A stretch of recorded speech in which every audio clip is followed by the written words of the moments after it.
a Lucas en el capítulo 12 de Lucas. Lucas capítulo 12.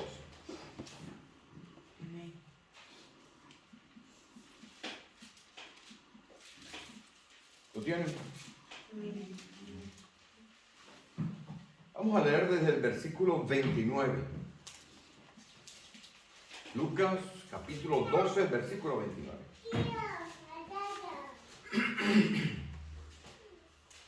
Dice así la escritura: vosotros pues no os preocupéis por lo que habéis de comer, ni por lo que habéis de beber, ni estéis en ansiosa inquietud. Porque todas estas cosas buscan las gentes del mundo. Pero vuestro Padre sabe que tenéis necesidad de estas cosas. Mas buscad el reino de Dios, y todas estas cosas os serán añadidas. No temáis, manada pequeña, porque a vuestro Padre le ha placido daros el reino. Vended lo que poseéis y dad limosna. Haceos bolsas que no se envejezcan, tesoro en los cielos, que no se agote, donde el ladrón no llega, ni polilla destruye. Porque donde está vuestro tesoro, allí estará también vuestro corazón. Vamos a darle gracias al Señor. Señor, te damos gracias por tu palabra, por la oportunidad de hablar de ella, y también, Señor, por la revelación que tú traes a tu iglesia a través del Espíritu Santo operando en cada uno de nosotros. Pedimos hoy que las meditaciones de nuestros corazones y los dichos de nuestra boca siempre sean agradables a ti. En el nombre de Jesús hemos orado. Amén. Contaba hace un rato que me voy de viaje, ¿no? Y como voy en una línea de esta de bajo costo, voy a llevar un equipaje muy pequeño, muy pequeñito. Y había una anécdota que con la cual quisiera empezar hoy. Era un señor que tenía una empresa muy grande y era amigo de un hombre que hacía equipajes. Este hombre que hacía equipajes le había prometido que le iba a entregar parte grande del negocio de hacer maletas, equipaje, maletas, si él lograba hacer lo siguiente: que el 100% de sus empleados, llegaran a la plaza del pueblo con el equipaje que usaban en sus casas. Él le encargó esto al gerente de recursos humanos, que hablara con todos los trabajadores. El gerente de recursos humanos le encargó eso al subgerente de recursos humanos, y el subgerente de recursos humanos se fue a hablar con todos los empleados. Pero había un empleado que se negaba a ir. El subgerente fue y habló con el empleado y le dijo: oye, para que nos den este negocio, el patrón ha pedido que estén todos. No. Vino el de arriba, el gerente de recursos humanos. Oye, que para que nos den el negocio, y prosperemos todos tenemos que presentarnos en la plaza del pueblo con el equipaje. Vayan todos. Y el jefe lo manda a llamar a su oficina. Oiga, voy a ponerle un nombre: José, para que la empresa vaya adelante, yo me he comprometido con el dueño de esta gran empresa de maletas de equipaje que tenemos que estar el 100% de los empleados. Yo no voy. Y punto. Bueno, entonces usted me coloca a mí en un dilema. Yo tengo dos opciones solamente. O usted va y tengo el 100% de la empresa, o lo echo de inmediato y tengo así el 100% de la empresa. ¿Va a ir o no? Ahora sí voy. Y le dice, bueno, ¿y por qué ahora sí va? Es que nadie me lo había explicado con tanta claridad. Suele ocurrir que en nuestra vida nos hacemos ideas, nos hacemos conceptos de cosas que escuchamos, de cosas que entendemos, de criterios personales y propios, pero hasta que no viene el jefe y nos dice cómo van las cosas, no empezamos a entender. Yo quiero que, así como hicimos las semanas antepasadas, que nos metimos un poco en la cabeza de Filemón, ¿se acuerdan? Que estuvimos predicando hace 2 semanas acerca de Filemón, de las cartas, el día de aquel, en el cual hicimos la despedida de nuestros hermanos, John Edwin y Erika. Hoy nos vamos a meter en la cabeza de un joven que era como este hombre que no quería llevar las maletas. Este joven era lo que diríamos una verdadera estrella. Un hombre que era brillante en todo lo que usted pudiera pensar. Este hombre había nacido en una región de lo que es actualmente Turquía, que se llama Cilicia, esta región. Había nacido de una familia de acomodadita. Había llegado a Jerusalén a estudiar cuando tenía aproximadamente 5 años de edad. Cuando tenía 5 años de edad empezó a estudiar la escritura, que en aquellas fechas, en la época que estamos situándonos ahora, que es el primer siglo, los niños empezaban a estudiar la escritura a los 5 años de edad. Cuando tenía alrededor de 13 años de edad, la edad suya, este jovencito, que había vivido parte de su vida, desde los 5 años hasta los 13 años, en la casa del mejor profesor que existía en aquel momento en Jerusalén, un hombre que llamaban Gamaliel. Ese era el mejor profesor que había en aquel momento. En aquel momento en Jerusalén, este joven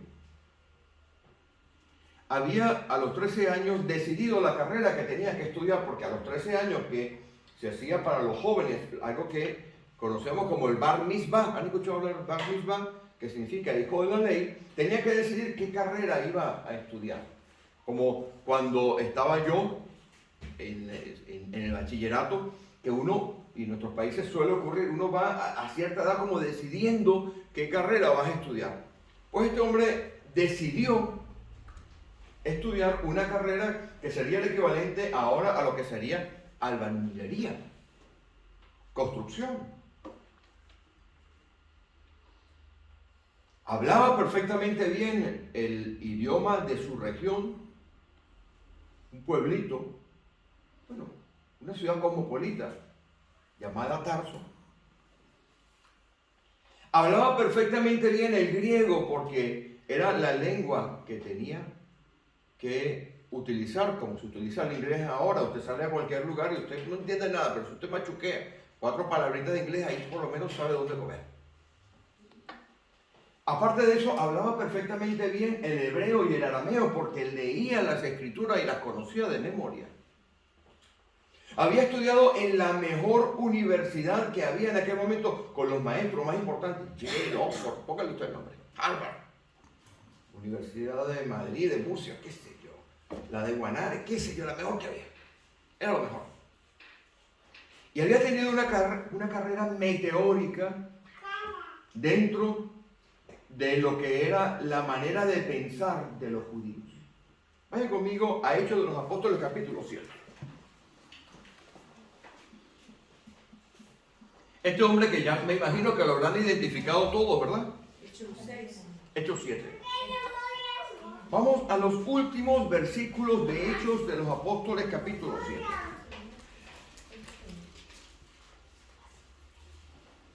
Este hombre era a su edad cuando acontece esto que vamos a leer ahora, el versículo, si van conmigo, el versículo 57. De Hechos de los Apóstoles, capítulo 7, tenía aproximadamente 34 o 35 años de edad. Comentaba esta mañana que sabemos que Saulo, ojo, la palabra Saulo significa el deseado.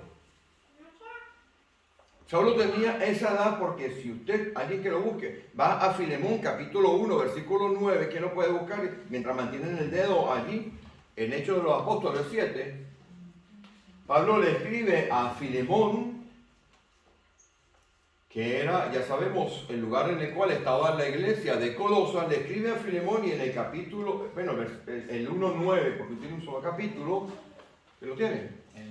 ¿Quién lo tiene? Que lo pueda leer. A ver. Entonces,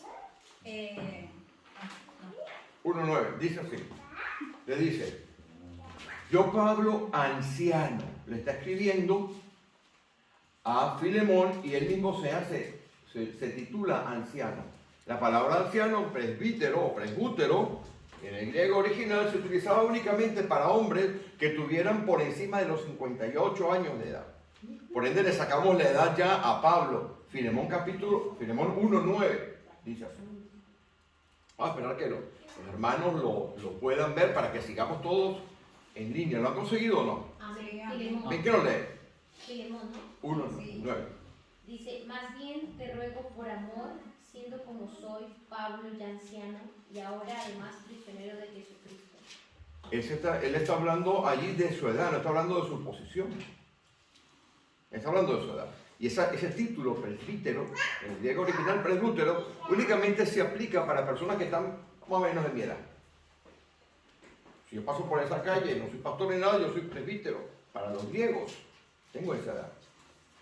Entonces, si regresamos al capítulo 7, del versículo 8, a los 34 años de edad, cuando todavía le quedan 20 y tantos años de desarrollo profesional a Pablo,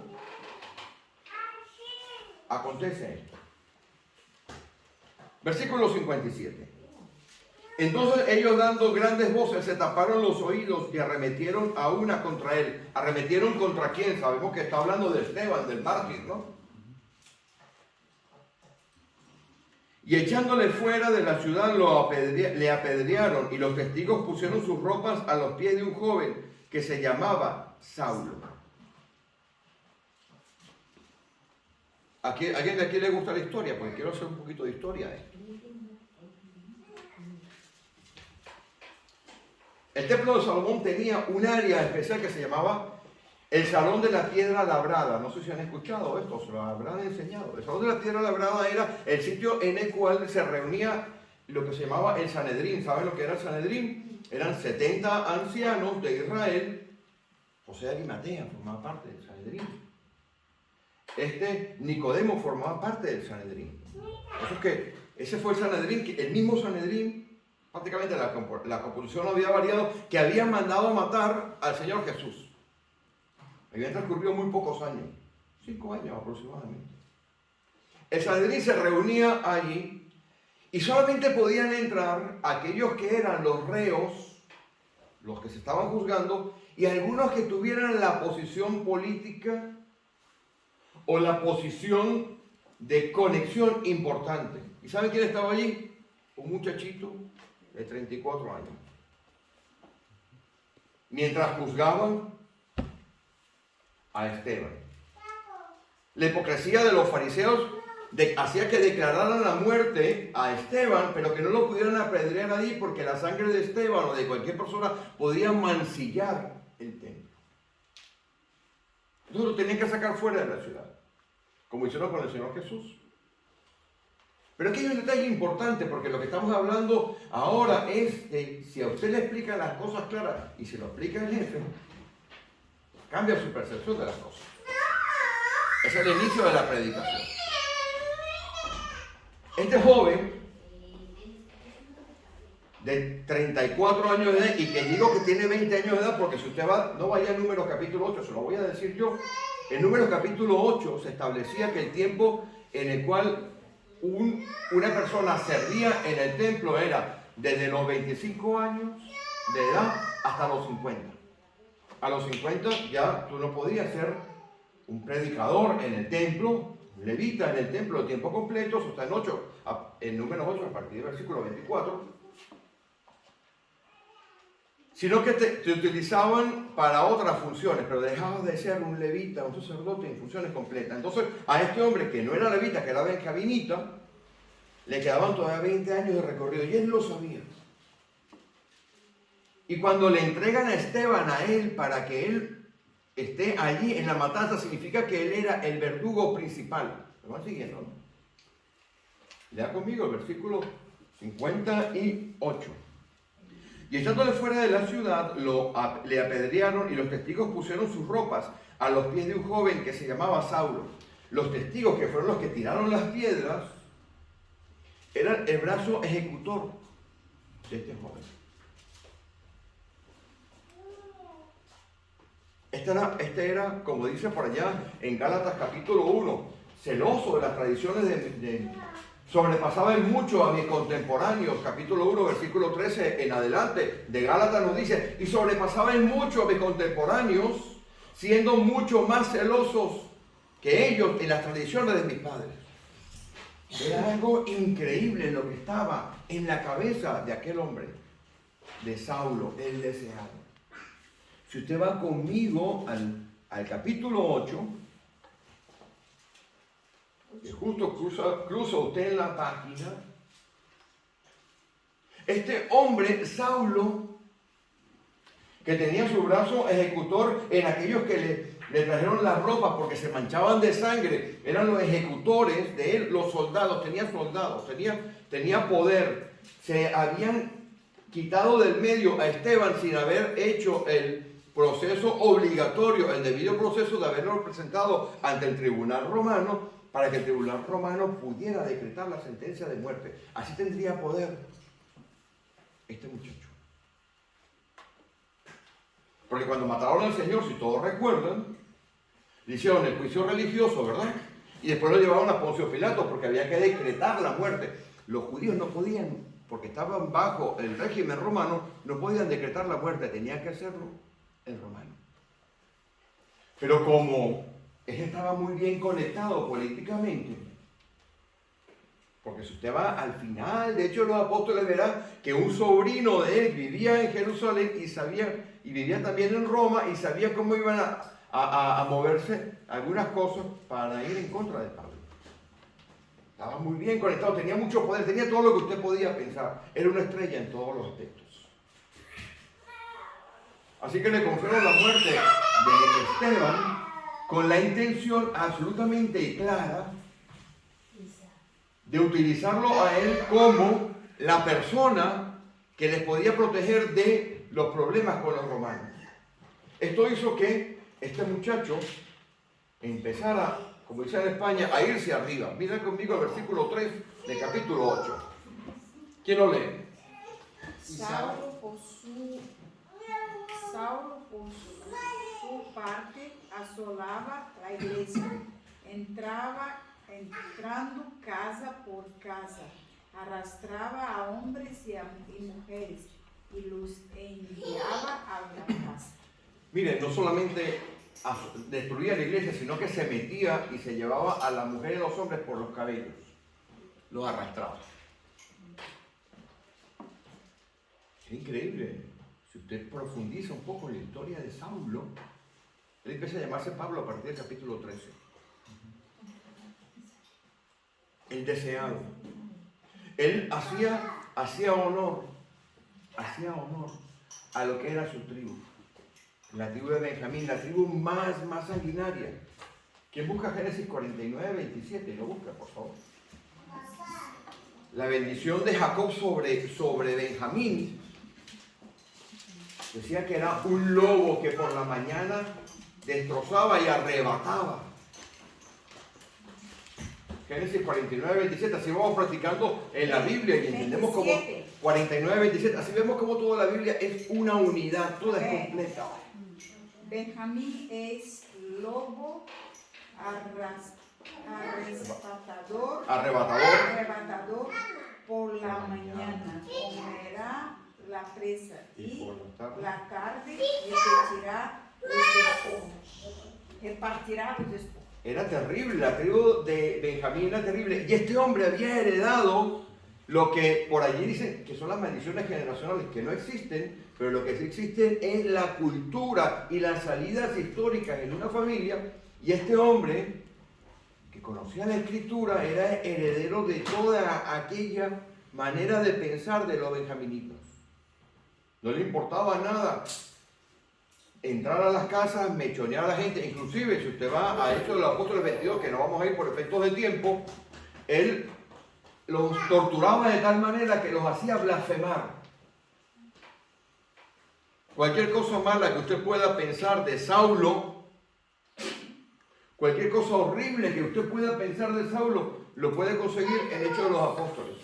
Porque él, cuando está delante de los tribunales y está dando el testimonio personal, dice: yo daba mi voto para que mataran a la gente, pero aparte de eso yo los metía en la cárcel y los torturaba para que blasfemaran el nombre de Dios. Vamos a leerlo. Venga, vamos a leerlo. Está en Hechos. Venga. Vamos a Hechos de los Apóstoles 26. 10. Vamos entonces a hacer los tipos de estudios bíblicos para que ustedes apunten y sepan qué es lo que operó en la vida de Saulo. Definitivamente no era un buen espíritu que estaba allí. Si usted busca, por favor, el Hechos 26, versículo 10, ¿qué dice? Lo cual también hice en Jerusalén. Yo encerré en cárceles a muchos de los santos, habiendo recibido poderes de los principales sacerdotes, y cuando los mataron, yo di mi voto. Siga.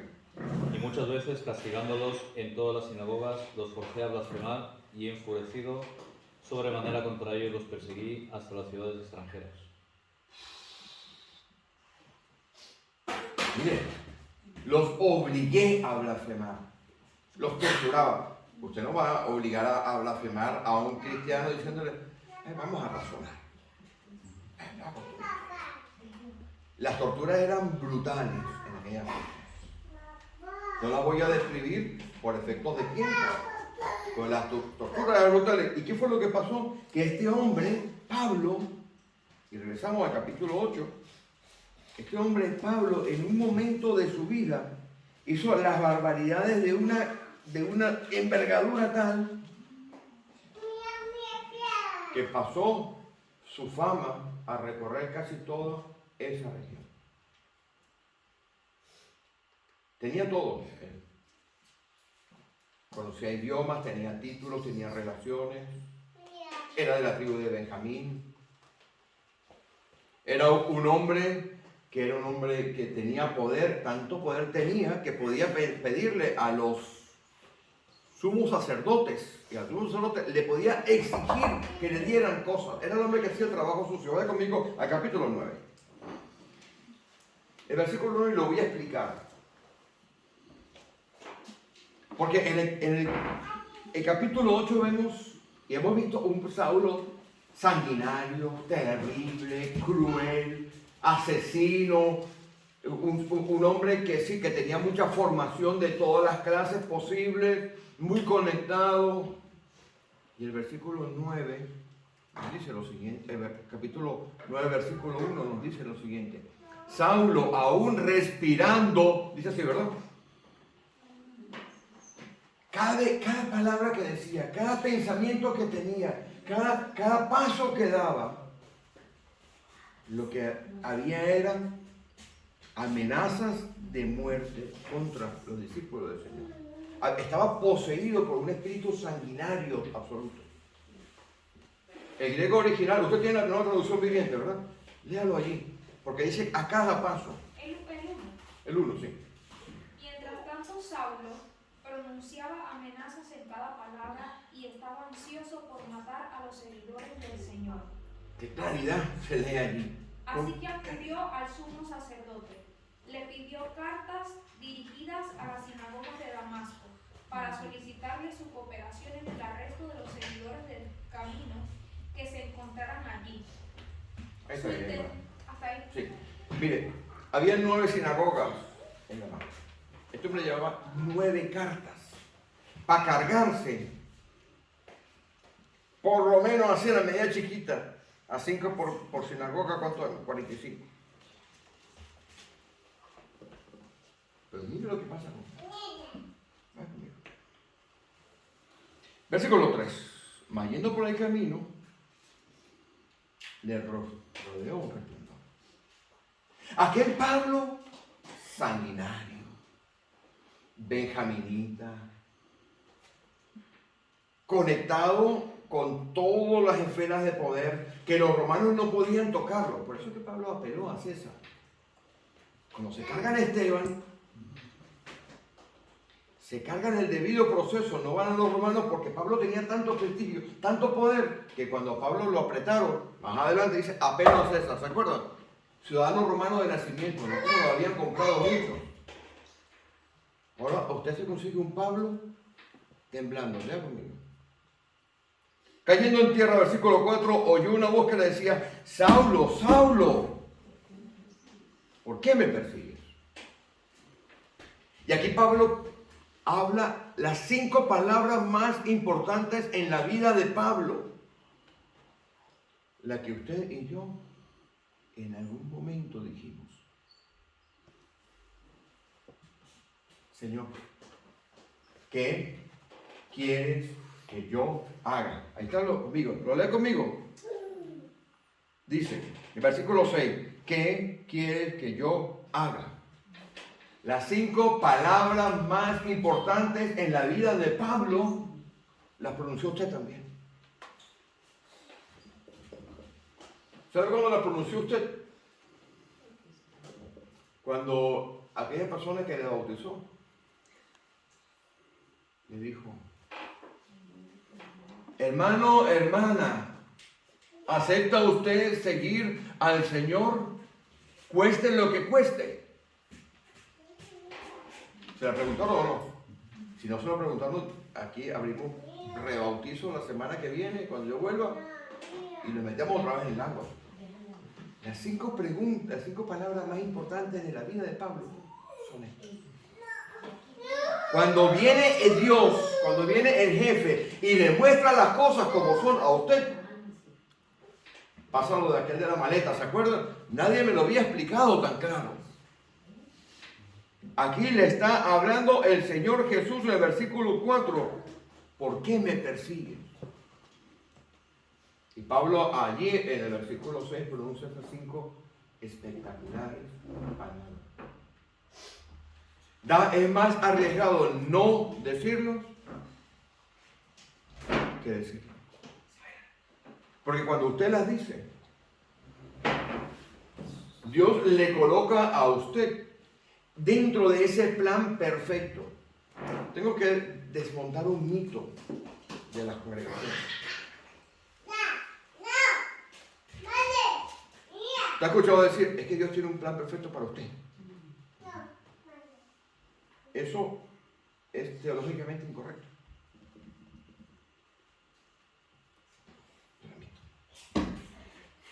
Lo siento. ¿Por qué? Voy a explicar. El plan perfecto de Dios, la voluntad perfecta de Dios, la voluntad revelada de Dios, que la tenemos en la Escritura, indica que Él quiere que todos los hombres vengan ¿a qué? A ser salvos, ¿no? Pero se salvan todos. No. Pero es la voluntad de Dios, ¿no? Entonces, dentro de esa voluntad de Dios hay vasos de honra y vasos de deshonra. Son los que están previamente solicitados por Dios. El plan está hecho. Pablo está dentro de esos. Porque cuando Dios dice que me escogió desde el vientre de mi madre, estoy leyendo en el primer capítulo de Gálatas, por allá por el versículo 15, le plació revelar a su Hijo en mí. Yo no consulté con sangre ni con carne, sino que subí a Jerusalén a aquellos que eran apóstoles antes que yo. Pablo, en estas 5 palabras, le da a la llave, porque Pablo había sido seleccionado para un plan especial, y voy a explicar, y se metió en el vagón del plan especial. Dentro del plan maravilloso de Dios, que podríamos decir que es como un tren, hay una silla reservada a su nombre. El suyo. Pero usted tiene que saltar en esa silla. Y cuando entra a esa silla, cuando usted se sienta así, entonces ya usted está en el plan de Dios. Ahí es cuando el plan de Dios entra. Pero una vez que usted está adentro de ese plan de Dios, la capacidad que usted tiene, inspirada por el mismo Dios, porque cuando nos formó, Adán y Eva lo formó, sopló en la nariz, ¿qué decía? ¿Usted sabe lo que iba ahí? Iba su capacidad de decir. Por eso le dijo Dios en el jardín, oye, de todo, ¿verdad que yo no? Y decidió soberanamente, en un ambiente absolutamente impoluto, porque ahí no había las presiones de tentaciones. Vino el enemigo, 3 cositas, y la convenció primero a ella, ¿no? Dice, y comió ella y le dio a comer a su marido. Y sus ojos fueron abiertos. Entonces, el plan perfecto de Dios solamente existe cuando usted entra dentro del plan perfecto de Dios. Y hay ciertos vasos de honra y de deshonra que Dios los tiene preparados para una misión. Si no se hubiera presentado el señor Poncio Pilatos, alguien hubiera ocupado su lugar, porque el plan de Dios se cumple. Va conmigo. Y cuando Pablo pronuncia esas 5 palabras que usted y yo pronunciamos, y que esta mañana de alguna manera se rectificaron, porque esta mañana, por la mañana, el pastor creo que fue bastante cuidadoso en decirles, muchachos, ¿están seguros? Y me respondieron, qué trampa les puse, ¿no? ¿Qué quieren que haga? Ahora, Dios empieza a revelarse en la vida de Pablo. Si usted sigue conmigo al versículo 15 de ese mismo capítulo, mira la explicación que le manda Dios a Pablo de lo que tiene que hacer. Porque como dicen, ayer conocimos una hermana mexicana. En México a los pavos le llaman guajolote, ¿verdad? A los pavos. En Venezuela dicen, a cada cochino le llega su sábado, ¿no? Dicen en Venezuela. O a cada pavo le llega su Navidad. Pues mire, al amigo le cortaron la carrera ascendente. Porque le quedaban 20 años por delante. Y cuando vino Dios se reveló a él, pues cuando le quiso Dios revelar a su hijo en mí. Esta es la revelación del hijo. Esta es la revelación que tiene Pablo. Señor, curios, ¿qué quieres que yo haga? Ahí está la revelación. Lo reconoce como Señor. Esto en Gálatas, cuando Dios se revela a Pablo. Mire lo que estamos hablando aquí. Entonces le manda un mensaje, le dice en el versículo 15, ve porque instrumento escogido me es este, para llevar mi nombre en presencia de los gentiles y de reyes y de los hijos de Israel, porque yo le mostraré. Y aquí me engancho con la predicación de mi hermano de la semana pasada. Mi hermano la semana pasada predicaba sobre propósito, ¿verdad? Estuvimos hablando la semana pasada de propósito. Tengo que darle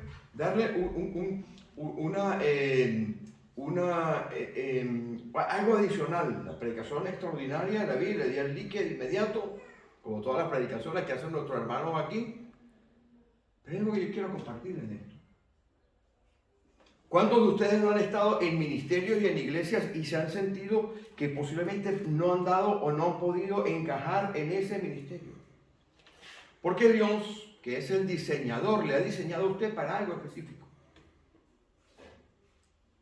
Si usted, y lo he explicado varias veces, en varias predicaciones, si usted es lavadora, si Dios que le diseñó a usted como lavadora, por ejemplo, usted no puede ser un horno de microondas. Usted coge un pollo y lo mete en la lavadora para cocinarlo. No puede. Si Dios le diseñó a usted de lavadora, su diseño hace que su propósito sea lavar ropa. ¿Me van siguiendo, no?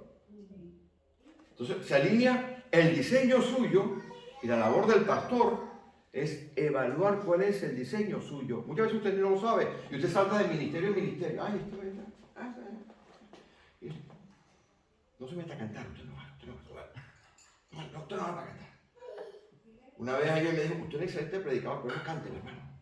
Bendito Dios. Y entonces usted vive el llamado día a día cuando usted entiende su diseño, sabe su propósito que va alineado con su diseño y entonces lo opera. Y aquí está, el de Pablo era enseñar, era predicar. Pero tenía algo más. Iba a padecer, iba a sufrir.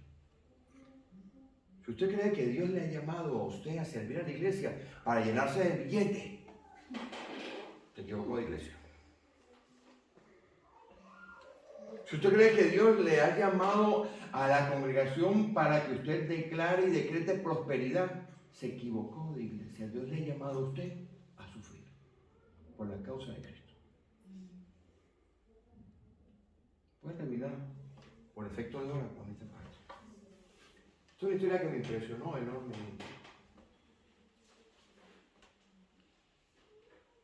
Yo voy a terminar haciéndole dos preguntas a usted hoy y a mis hermanos que me escuchan por internet. En el año 1800, en un pequeño pueblo en Escocia, había un hombre que era como Pablo. Tenía una profesión reconocida en el pueblo. Tenía, además de esto, conexiones. Hablaba idiomas. Era un hombre que tenía una carrera brillante por delante, pero un día le cayó en sus manos Lucas capítulo 12. El que hemos leído al principio, ¿se acuerda? Le decía, vende lo que tienes. No te hagas tesoro aquí en la tierra, sino que hazte los tesoros en el cielo. Porque lo que te hagas aquí en la tierra, el ladrón y la polilla se las va a llevar. Y este hombre cogió un día en contra del criterio de toda su familia y vendió todo lo que tenía. Y cogió su equipaje.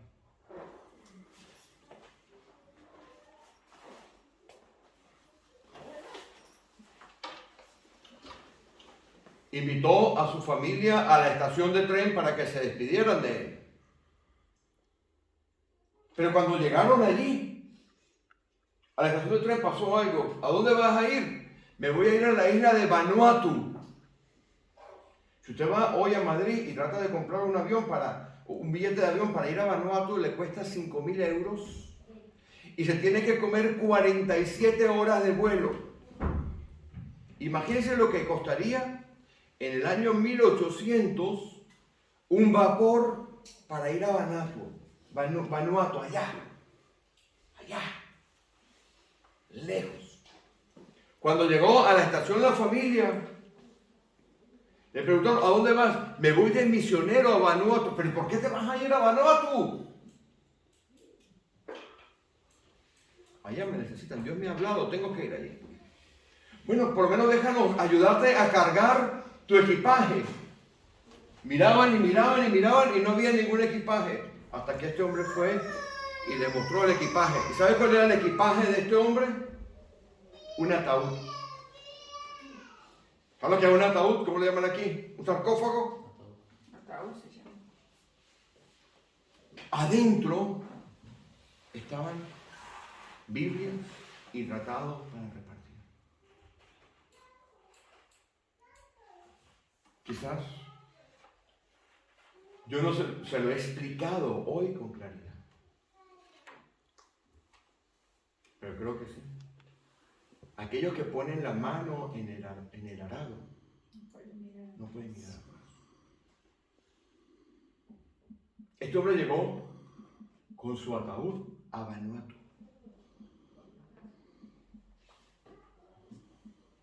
$30 años estuvo en Vanuatu predicando el Evangelio de Jesucristo. Había dejado todo atrás. Cuando murió, su lápida decía, cuando llegó, solo había oscuridad. Lo enterraron en aquel ataúd. Y ahora, que era su equipaje, y ahora, cuando se ha marchado, nos ha dejado la luz. Yo le hago una pregunta hoy. Le he explicado el mensaje y la segunda, ¿cuál es su equipaje en esta vida? ¿Cuál es su equipaje?